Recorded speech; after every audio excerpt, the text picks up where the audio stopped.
Payton is stepping away.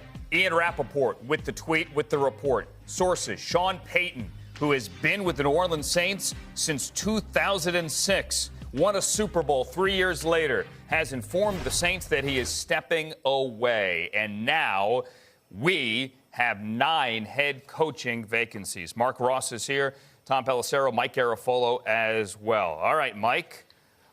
Yesterday we were a bit skeptical. Evidently, no reason. I was extremely less than skeptical when we heard the Saints ownership talk about the fact that Gail Benson, that nobody knows with Sean. I mean, there was no flat no when she spoke to the media at a Mardi Gras event, and it was like, whoa, okay, this real. I mean, not that we doubted Ian Rappaport's report on Sunday that this was very possible and that Payton had really had his phone off and not communicating with anybody, and nobody really knew. But yesterday, when you got that from Gail Benson, that to me was the indicator that this is incredibly real and that this could go down. So Sean Payton definitely did what Tom Brady is now going to do, which is to take some time to assess his situation and say, is this the end for me? And in the end, he decides that, yeah, it is. Now, what we don't know, is this a retirement for good? Is this a pause? Ian had mentioned that in his story the other day. Maybe take a step back and then come back to coaching. We shall see. But it does look right now like the Saints are going to have a new head coach for the first time since Sean Payton took over in 2006.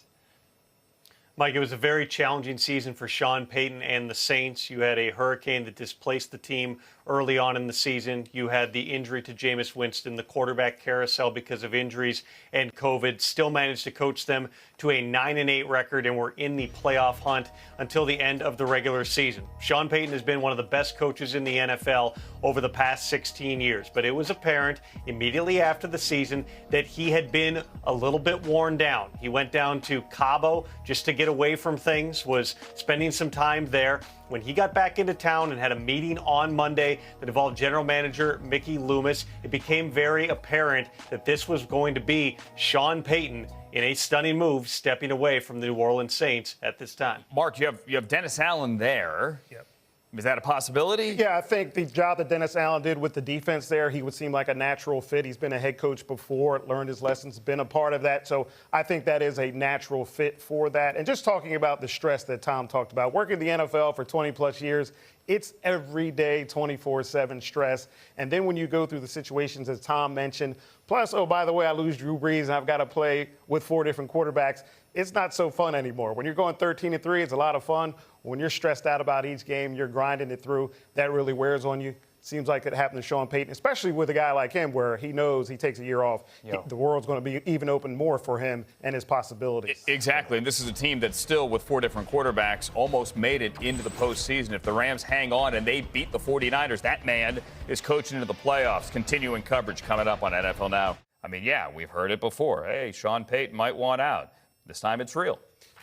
You're right. You heard the rumblings, but until it's real, you don't believe it. But obviously a shock we're sitting here like this. But I started with Sean. When I first started with the Eagles in 1997, Sean Payton was the quarterback's coach at the time. We had an all-star cast. But anyway, you could always tell that he was going to be something special. Really an incredible run that he's had up there with the Belichicks and Mike Tomlins in the coaching world there. But, yes, definitely a surprise. But the stress is real. We keep talking about the stress and the different things that went on. But being in the NFL, it is 24/7 nonstop stress, even for someone great like Sean Payton.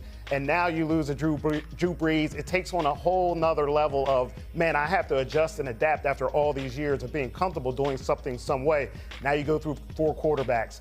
You go through the off-field situations there in New Orleans, and it wears on you. And this is definitely not a decision he made overnight. This has probably been wearing on him throughout the whole season, maybe half the season, and this is just the last day of it. So for people to see the glory and the Super Bowls and the money and all that, they talk about NFL players and coaches and executives, stress is real.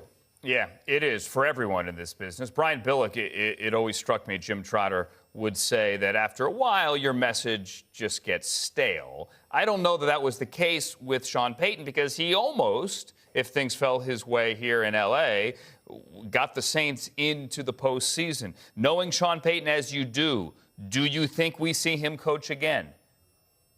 You know, Andrew, there's really no way to know. I will say this to you. As much as the news is shocking, it's not surprising.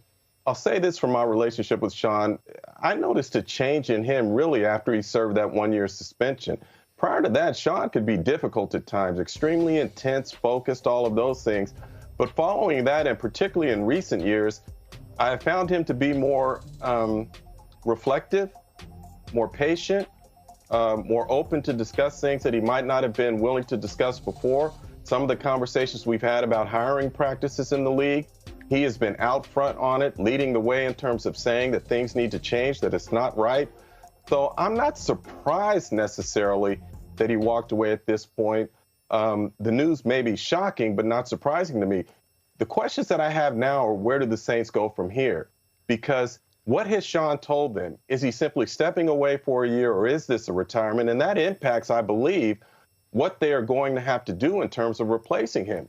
Because if it is a retirement, my belief is that they would have to go through the process, including abiding by the Rooney Rule, before hiring a new head coach. Interesting. Now, I do know this morning they have not reached out to Dennis Allen yet and said, we want you to take over, or even spoken to him about this position.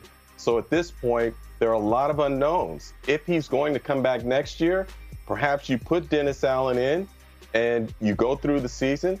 But if Sean is retiring, then I believe you would have to go through this Rooney Rule process. You can't just promote from within without fulfilling that requirement. So a lot of unanswered questions here at this point. And we know this, there are 9 open head coaching jobs, 9 vacancies right now. Jim, I'm with you on a change of tone here from Sean Payton. I remember running into him in New Orleans before Super Bowl 47, before the 49ers and the Ravens, and that is coming off his 2012 suspension year.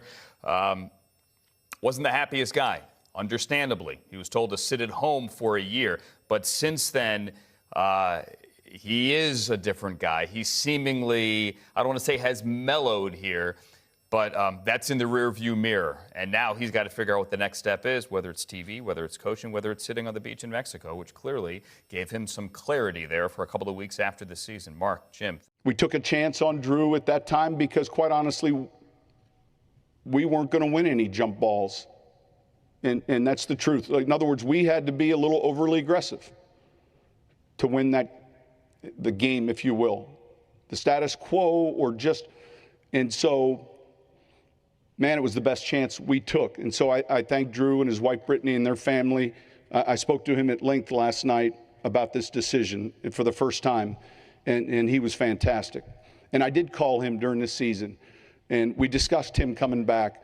And I think both of us agreed, based on our lineup versus Miami, it was a good thing he stayed and didn't come. Sit here today, and this is okay. I don't know what's next.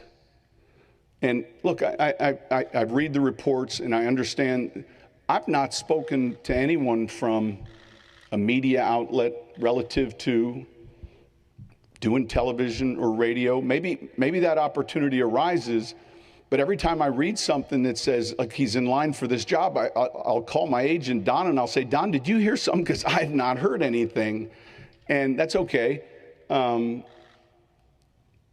think I'd like to do that. I think I'd be pretty good at it. But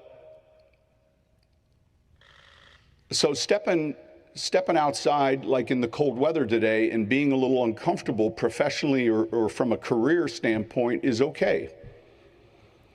I don't like the word retirement. Mr. B didn't like it either. He always said, retirement's overrated. We get sold this whole image of retirement by these investment groups on TV and golf courses and retirement.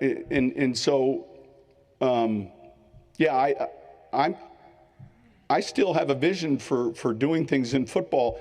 And I'll be honest with you, that might be coaching again at some point. I don't think it's this year. I think maybe in the future, but that's not where my heart is right now. It's not at all. The amount of stories post 09 season, where a grandparent wasn't alive to see a Super Bowl, but they were, all of that just makes what we do, fulfilling, pretty special. We're teachers, but that's unique, and I don't know that any player back then when we signed on, or any coach, myself included, knew quite actually what we were getting into. And that's the truth. So thank you, City of New Orleans, our fans. I'll be honest, when I hear the Bengals, and I'm rooting kind of for Cincinnati a little bit in the postseason, but the Who Dey thing that came after